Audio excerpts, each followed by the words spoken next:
Hi guys, ಎಲ್ರಿಗೂ ನಮಸ್ಕಾರ. Welcome to Akshata Sandeep YouTube channel. ಇವತ್ತು ಸಮನ್ವಿಯ ಬರ್ಡೇ ವ್ಲಾಗ್ನ ಕ್ಯಾಪ್ಚರ್ ಮಾಡ್ತಾ ಇದ್ದೀನಿ. ಸ್ಯಾಟರ್ಡೇ ಆಗಿರೋದ್ರಿಂದ ಬರ್ಡೇ ಪ್ರಿಪ್ರೇಷನ್ಸ್ ಎಲ್ಲ ತುಂಬಾ ನಡೀತಾ ಇತ್ತು. ಮಾರ್ನಿಂಗಿಂದ ಅವಳಿಗೆ ಸ್ನಾನ ಆಯಿತು. ಆಮೇಲೆ ಇವಾಗ ಡೆಕೋರೇಷನ್ ಅವ್ರು ಬರ್ತಾ ಇದ್ದಾರೆ. ಸೊ ಅವ್ರು ಬಂದಮೇಲೆ ಅವ್ರಿಗೂ ನಿಂತ್ಬಿಟ್ಟು ಏನು ಎಲ್ಲಿ ಮಾಡಬೇಕು ಅಂತೆಲ್ಲ ಹೇಳೋದಿದೆ. ಅದ್ರ ನಡುವೆ ನನಗೆ ಸ್ವಲ್ಪ ಟೈಮ್ ಇರೋದ್ರಿಂದ ಇವಾಗ ಬರ್ಡೇ ವ್ಲಾಗಲ್ಲಿ ನಾನು ನಿಮಗೆ ಕೆಲವೊಂದು ಬಿಟ್ಸ್ ಆ್ಯಂಡ್ ಪೀಸಸ್ನ ನಿಮ್ಮ ಜೊತೆ ಶೇರ್ ಮಾಡ್ಕೋಬೇಕು ಅಂತ ಇದ್ದೀನಿ. ಬನ್ನಿ, ಇವತ್ತು ಅವಳ ಫಸ್ಟ್ ಥಿಂಗ್ ಅಂದರೆ ಅವಳ ಬರ್ಡೇಯ ಡ್ರೆಸ್ ಅಟೈರ್ ಏನು ಅಂತ ನಿಮಗೆ ತೋರಿಸ್ತೀನಿ. ನೀವು ನೋಡ್ತಾ ಇದ್ದೀರಾ ನನ್ನ ಪಕ್ಕ ಇರೋ ಇದು ಬಾಕ್ಸ್ ಬಂದು ಸಮನ್ವಿಯ ಇವತ್ತಿನ ಬರ್ಡೇ ಅಟೈರ್. ಇದು ಬಂದು ಲಾಂಗ್ ಗೌನ್ ಅಂತ ಹೇಳ್ಬೋದು. ಅವಳಿಗೆ ಗಿಫ್ಟ್ ಮಾಡಿರೋದು ನಮ್ಮ ಮಾವ, ಅಂದರೆ ಸಂದೀಪ್ ಅವರ ಫಾದರ್. ನಾವು ಬಳ್ಳಾರಿಗೆ ಹೋದಾಗ ಅವಳಿಗೆ ಅಂತ ಹೇಳಿಬಿಟ್ಟು ಅವಳನ್ನ ಕರ್ಕೊಂಡೋಗಿ ತೋರಿಸಿ ಯಾವ್ದು ಇಷ್ಟ ಆಗುತ್ತೆ ಅದನ್ನೇ ಚೂಸ್ ಮಾಡಿ ಅವಳಿಗೆ ಕೊಡಿಸಿದ್ದು. ಬನ್ನಿ, ನಾನು ನಿಮ್ಗೆ ತೋರಿಸ್ತೀನಿ ಹೇಗಿದೆ ಅಂತ.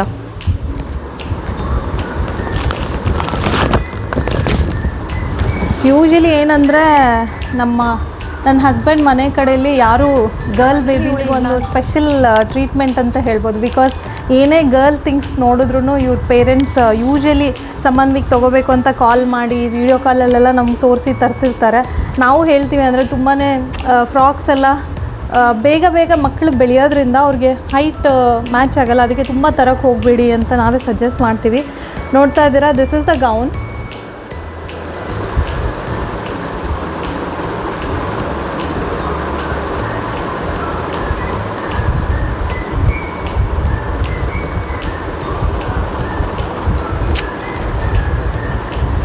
ನನಗೆ ಈ ಥರ ಎಲ್ಲ ಪ್ರಿಟಿ ಫ್ರಾಕ್ಸ್ನ ನೋಡಿದ್ರೆ ಇವಾಗೂ ಐ ಥಿಂಕ್ ನನಗೆ ತುಂಬ ಇಷ್ಟ ಆಗುತ್ತೆ ಹಾಕ್ಕೋಬೇಕು ಅಂತ. ಯಾಕೆಂದರೆ ನಾನು ಚಿಕ್ಕಳಿದ್ದಾಗ ನಮ್ಮ ಪೇರೆಂಟ್ಸು ಹೀಗೆ ತರ್ತಾಯಿದ್ರು.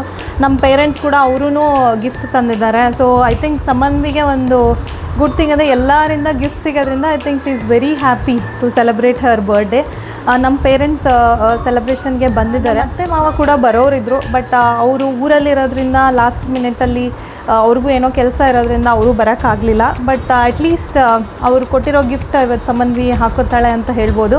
ಆಮೇಲೆ ನಾವು ಈ ಫ್ರಾಕ್ನೇ ಚೂಸ್ ಮಾಡಿದ್ವಿ ಯಾಕಂದರೆ ನಮ್ಮ ಪೇರೆಂಟ್ಸು ಒಂದು ಫ್ರಾಕ್ ತಂದಿದ್ದರು. ಅದು ಬಿಟ್ಟು ಇದು ಚೂಸ್ ಮಾಡಿದ್ದು ಕಾರಣ ಅಂದರೆ ಅವಳ ಬರ್ಡೇ ಥೀಮ್ಗೆ ಇದು ಮ್ಯಾಚ್ ಆಗುತ್ತೆ ಅಂತ. Because Har birthday theme is ಏನು ಅಂತ ನಾನು ನಿಮಗೆ ಈವ್ನಿಂಗ್ ರಿವೀಲ್ ಮಾಡ್ತೀನಿ. ಮೋಸ್ಟ್ಲಿ ನೀವು ಅವಳ ಡೆಕೋರೇಷನ್ ಅದೆಲ್ಲ ನೋಡಿದ್ರೆ ಗೊತ್ತಾಗ್ಬಿಡುತ್ತೆ ಏನು ಥೀಮ್ ನಾವು ಪ್ಲ್ಯಾನ್ ಮಾಡಿದ್ದೀವಿ ಅಂತ.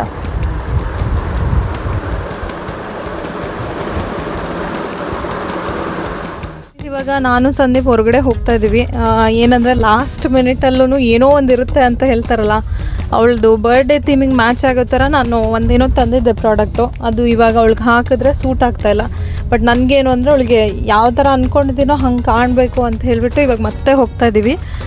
ಹೋಗ್ಬಿಟ್ಟು ಇಲ್ಲೇ ಹತ್ತಿರದಲ್ಲಿರೋ ಪ್ರಾವಿಷನ್ ಸ್ಟೋರ್ ಅಥವಾ ನಮ್ಗೆ ಗೊತ್ತಿರೋ ಸ್ಟೋರಲ್ಲಿ ಇದನ್ನು ಅವಳಿಗೆ ಬೇಕಾಗಿರೋ ಕೆಲವೊಂದು ಐಟಮ್ಸ್ನ ತೊಗೊಂಬಿಟ್ಟು ಬರಬೇಕು. ಆಮೇಲೆ ಸಮನ್ವಿಗೆ ಗಿಫ್ಟ್ ಅಂತ ಹೇಳಿಬಿಟ್ಟು ಅವಳು ಕೇಳಿದಾಳೆ ಅಂದು ಸಂದೀಪು ಏನೋ ಹೋಗಿನೇ ತರಬೇಕು, ಅದು ಇವತ್ತೇ ಸರ್ಪ್ರೈಸ್ ಕೊಡಬೇಕು ಅಂತ ಅವರು ಅಂದ್ಕೊಂಡಿದ್ರು. ಸೊ ಹಾಗಾಗಿ ಅದನ್ನು ಮತ್ತು ಅವಳಿಗೆ ಬೇಕಾಗಿರೋ ಐಟಮ್ನ ಕೂಡ ತೊಗೊಂಡು ಬರಬೇಕು ಅಂದ್ಕೊಂಡಿದ್ವಿ. ಏನು ತೊಗೋತೀವಿ ಅಂತಲೂ ನಾನು ನಿಮ್ಗೆ ತೋರಿಸ್ತೀನಿ.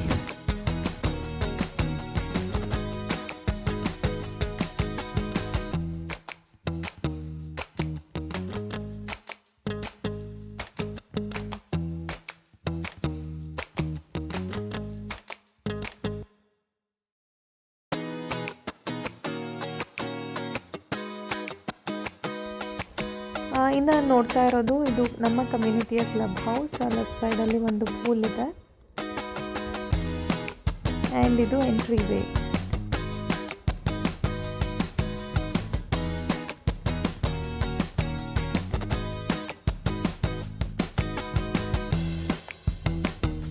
ಇಲ್ಲಿ ಎಂಟರ್ ಆಗ್ತಿರೋ ಹಾಗೆ ಲೆಫ್ಟ್ ಸೈಡಲ್ಲಿ ಕಿಡ್ಸ್ ಪ್ಲೇ ಏರಿಯಾ ಇದೆ.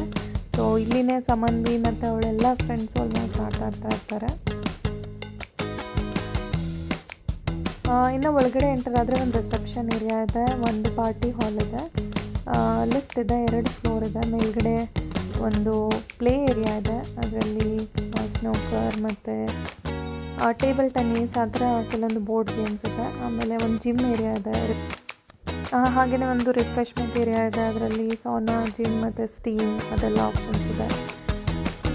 ಆಮೇಲೆ ಫುಲ್ ಟೆರೆಸಲ್ಲಿ ನಾವು ಓಪನ್ ಸ್ಪೇಸ್ ಇರೋದ್ರಿಂದ ಅದನ್ನು ಕೂಡ ಯಾವ್ದಾದ್ರು ಡಿನ್ನರ್ಗೆ ಅಥವಾ ಏನಾದ್ರು ಪಾರ್ಟಿ ಥರ. ಗೈಸ್ ಇವಾಗ ಡೆಕೋರೇಷನ್ ಎಲ್ಲ ನಡೀತಾ ಇದೆ ಅಂತ ಹೇಳ್ಬೋದು. ಇನ್ನೂ 1.5 hour ಆಗುತ್ತಂತೆ. ಸೊ ಅದಕ್ಕೆ ನಾನು ಸ್ವಲ್ಪ ಇಲ್ಲಿದ್ಬಿಟ್ಟು ಡೆಕೋರೇಷನ್ ಎಲ್ಲ ನೋಡ್ಕೊಳ್ಳೋಣ ಅಂತ ಇದ್ದೀನಿ. ಇನ್ನು ಡೆಕೋರೇಷನ್ ಎಲ್ಲ ಮುಗಿಸ್ಕೊಂಡ್ಮೇಲೆ ಐ ಥಿಂಕ್ ಸಮನ್ವಿನ್ ರೆಡಿ ಮಾಡಬೇಕು, ನಾನು ರೆಡಿ ಆಗಬೇಕು. ಇನ್ನು ಸ್ವಲ್ಪ ಟೈಮ್ ಆಗುತ್ತೆ. ಅಷ್ಟರೊಳಗೆ ನಿಮ್ಮ ಜೊತೆ ಕೆಲವೊಂದು ಇನ್ಫಾರ್ಮೇಷನ್ನ ಶೇರ್ ಮಾಡ್ಕೋಬೇಕು ಅಂತ ವ್ಲಾಗ್ ಸ್ಟಾರ್ಟ್ ಮಾಡಿದೆ.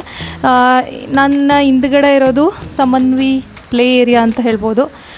ಅವಳ ಫ್ರೆಂಡ್ಸ್ ಎಲ್ಲ ಯಾವಾಗೂ ಇಲ್ಲೇ ಆಟ ಆಡ್ತಿರ್ತಾರೆ. I think night 8 o'clock 9 o'clock ಆದರೂ ಮನೆ ಕಡೆ ನೋಡಿದ್ರೆ ಅದು ಅಡ್ವಾಂಟೇಜ್ ಅನಿಸುತ್ತೆ. ಬಿಕಾಸ್ ಮಕ್ಕಳಿಗೆ ಈ ಸ್ಕ್ರೀನ್ ಟೈಮ್ ಕೊಡೋದು ತುಂಬ ಬ್ಯಾಡ್ ಹ್ಯಾಬಿಟ್ ಇವಾಗಿನ ಜನ್ರೇಷನಲ್ಲಿ. ಸೊ ಇಲ್ಲಿ ಬಂದಮೇಲೆ ಸಮನ್ವಿಗೆ ಸ್ಕ್ರೀನ್ ಟೈಮ್ ತುಂಬಾ ಕಡಿಮೆ ಆಗಿದೆ ಅಂತ ಹೇಳ್ಬೋದು.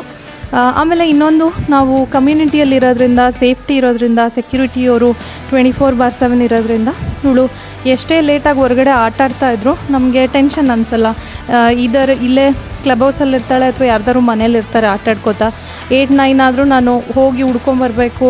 ಮತ್ತು ಹೊರಗಡೆ ಇಂಡಿಪೆಂಡೆಂಟ್ ಮನೆ ನಾವು this is the reason we didn't choose. Because ಅದು ಬಜೆಟಲ್ಲೇ ಬಂದ್ರೂ ಕಂಪೇರ್ ಟು ವಿಲ್ಲಾಗಿನ ಚೀಪರ್ ಪ್ರೈಸ್ ಇದ್ರೂ ನಾವು ಈ ರೀಸನಿಂದ ನಾವು ಆ ಆಪ್ಷನ್ನ ಆಪ್ ಮಾಡಲಿಲ್ಲ. ಬಿಕಾಸ್ ನಮಗೆ ಮಗುದು ಫ್ಯೂಚರ್ನು ಕನ್ಸಿಡರ್ ಮಾಡಬೇಕಿತ್ತು. ಆಮೇಲೆ ಅವಳಿಗೆ ಈ ರೀತಿ ಫ್ರೆಂಡ್ಸು ಮತ್ತು ಕಮ್ಯುನಿಟಿ ಲೈಫ್ ಬೇಕಿತ್ತು. ಯಾಕೆಂದರೆ ನಮ್ಗೆ ಗೊತ್ತು ಬ್ಯಾಂಗ್ಳೂರಲ್ಲಿ ಲೈಕ್ ಒಂದು ರೋಡಲ್ಲಿದ್ದರೆ ಇನ್ನೊಂದು ರೋಡಲ್ಲಿ ಯಾರಿದ್ದಾರೆ ಅಂತಲೂ ನಮಗೆ ಗೊತ್ತಾಗಲ್ಲ.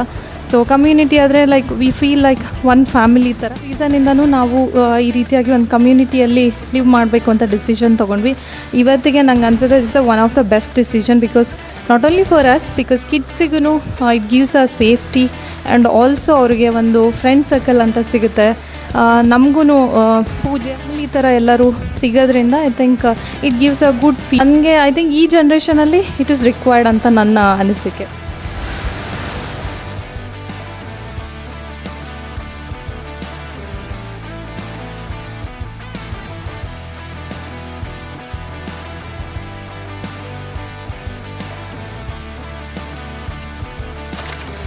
If you like this video, please subscribe to my channel. Thanks for watching.